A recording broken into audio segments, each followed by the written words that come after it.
Hello বন্ধুরা, আসসালামু আলাইকুম। সবাই কেমন আছেন? আমি তো আলহামদুলিল্লাহ ভালোই আছি। তো আজকে আমি বোরের আচার বানাবো, তাই ভাবছি তোমার সাথে না শেয়ার করি। জীবনের প্রথম বোরের আচার বানাচ্ছি যদিও। তাই আমি এটা কটা বোর বেছে নিছি বাইত খামো, তাই কারণ আমার শুকনা বোর খেতে অনেক ভালো লাগে।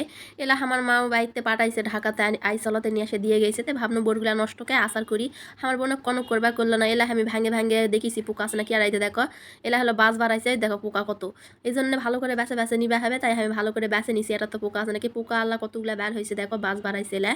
তো বোন অবশ্যই ভালো করে বেছে নিবে হবে, নাহলে খাওয়া যাবে না, পোকা টোকা থাকবে। ফুটিও বাড়াইছে বোরের ভিতরে, পুদিনা প্রজাপতি বিয়ার ফুল ফুটছে নাকি। তাই আমি ওইসব বোর ভিজে থুইছি। আর এইসব আমি বোরের আচারে তো কিছু মশলা বানাচ্ছি, জিরা, পাঁচফোড়ন, অনেক কিছু মানে 12 মিশালি দিয়ে এলা এখন নোড়া দিয়ে ব্যাটে ব্যাটে নিমো। যদিও শিলত বাটলে ভালো হয়, প্লেটের জন্য অত ভালো চলো না, তাও কষ্ট করে করেছি। আর এইসব আমি বোর ধুয়ে একেবারে ভিজে থুইছি, কারণ হচ্ছে নাহলে ময়লাগুলো বের হবে না। তো আমার আরও ধোয়া ভিজে ধোয়ার পর আরেকবার ধুবা হতো, তাই আমি ধুই নিয়ে আমি জানো না, জীবনের প্রথম বানাচ্ছি বলে কথা। তাই হালকা না কিচকিচা চলো, যাই হোক তাও খাওয়া যাচ্ছে, অত কিচকিচাইনি। তো এটা আমি পানি দিয়ে এলা বোরগুলা সিদ্ধ করবা দেবো না, মানে বোরের পানিগুলাই আর কি। তো এটা বোর আমি দিয়ে দেশে সিদ্ধ করবা তঙ্গে। তোমরা যারা আচার বানাবেন অবশ্যই ভিজে থাকার পরে একবার ধুয়ে নিবিন। আমি ধুয়ে নিছ না, এটা আমার একটা ভুল আসলো। যদি অতটা সমস্যা হয়নি, আগে ভালো করে ধুলে অত সমস্যা হয় না, যদি আমি আগে ভালো করেই ধুইছ না। আর বোর্ডের ভিতর তো অনেক ময়লা থাকে, সবাই জানেন বোর্ড নাড়াদা থাকে, ধুলা ময়লা আসে পড়ে। তাই আমি যেহেতু জীবনের প্রথম বানাচ্ছি, অভিজ্ঞতা কম, কিন্তু খেতে যা সুন্দর হয়েছিল। তো চলো কথা না করে শেয়ার করি পুরাটা, দেখো কিং করে বানাই। আমি বোর্ডটা সিদ্ধ করা দিয়ে 1 চামচ পরিমাণ লবণ দেই, আর হাফ চামচের অল্প না বেশি হলুদ দেই, তাহলে ভালোভাবে হবে। আর অবশ্যই বোর্ড সিদ্ধ করার সময় বা বোর্ডের আচার করার সময় কড়াইত করবে হবে। কড়াইত না করলে পাতিল টাতিলত করলে পাতিল টাতিল নষ্ট হয়ে যাবে। যদিও বোর্ডের আচার করে আমার কড়াইটা চকচকা হয়ে গেছিল, সাদা ফকফকা হয়ে গেছিল।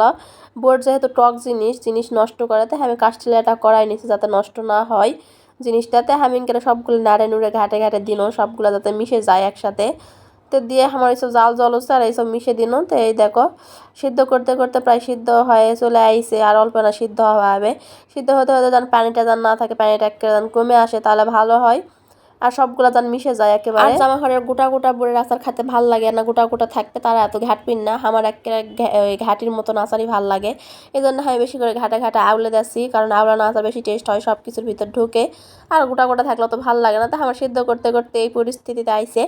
আর নাই অনেকে অবশ্য অল্প সিদ্ধ করে প্যানেটা মরে খালি মাকে নেয় হাত দিয়ে, কিন্তু আমি মাকে নেই না, হাত ভরা মনে আসলো না, তাই ইনকার করে নিয়েছি। আমি সব শেষ করে তেল দিয়ে নেই, তেল দেওয়ার সময় ভিডিও করা মনে আসলো না। তো তেলের উপর আচারগুলো আবার ঢালে দেই সুন্দর করে। আচার বলতে সিদ্ধ বোরগুলো, এখনও তো আচার হয়নি, আচার এখন বানামো। তেলের ভিতর সিদ্ধ বোরগুলো ঢালে দিয়ে ইনকারে মাকে নেছি আনা, ভাজা ভাজা করে নিবে হবে অনেকক্ষণ ধরে। ভাজা ভাজা করে নেওয়ার পর আমি এখন ওই যে মশলাগুলো বানানো, ঝালের গুঁড়া দিয়ে, জিরার গুঁড়া দিয়ে, অনেক কিছু দিয়ে ওলা এখন দিয়ে দেছি এটার পর এটা। আর এইসব আমার হয়ে গেছে ওলা দেওয়া। এখন আমি গুড় দিমো, মানে মিষ্টি আর কি। তোমরা চাইলে চিনিও দেওয়া পারেন, আমি চিনি দিমো না, গুড় দিমো। বোর্ড যেহেতু অনেক টক জিনিস, তাই বেশি করে না মিষ্টি দিবে হবে, না হলে টেস্ট লাগবে না। তাই আমি অনেকগুলাই গুড় দিয়ে দেই। পরে যদিও গুড় আনা শর্ট পরে আমাকে চিনি দিবে হয় সেই। তো দেখো পুরো ভিডিওটা দেখলেই বুঝে যাবেন। তাই আমি ইনকারে সবগুলা গুড় দিয়ে নিনো, দিয়ে সবগুলা মিক্সড করে নিমো। মিক্সড করা হয়ে গেছে। তো আমার আর একটা মশলা বাকি আসলো, সেই মশলাটা এখন দিয়ে নিমো। এটা হলো জিরার গুঁড়া, আগে দিছিল ঝালের গুঁড়া, তোর সাথে জিরা গুঁড়াও কয়ে ফেলাইছিল মিস্টেকলি। তো পরে জিরা গুঁড়াটা আবার দিয়ে দেই, মানে অনেক প্রকারের মশলা বানাইছিল, সেটা সব একটা করে দেশি মিচ্ছানা পর দিয়ে মাকে নেছি। আর গুড়ের পানি ছাড়িছে দেখাই পাচ্ছি না, আটা আটা হয়ে গেছে। তা আমার গুড় শর্ট পড়েছে, কোনোই তো বেশি গুড় নাই, এই জন্য আবার চিনি দিছি আনা।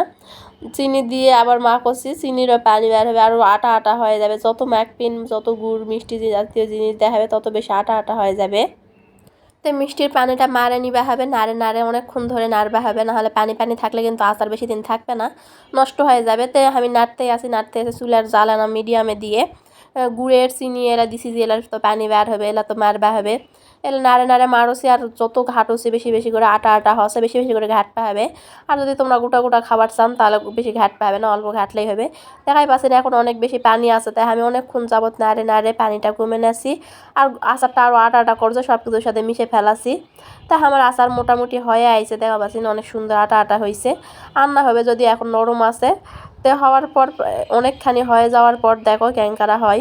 তো আচার কিন্তু আরও অনেক আটা আটা হয়ে গেছে, দেখাই পাচ্ছিন, মানে অনেক সুন্দর হয়ে গেছে। তো আরও অল্প না জাল করি, করে নামে ফেলমো, আর অল্প না 2-3 মিনিট জাল করে নামে ফেলামো, তাহলেই হয়ে যাবে।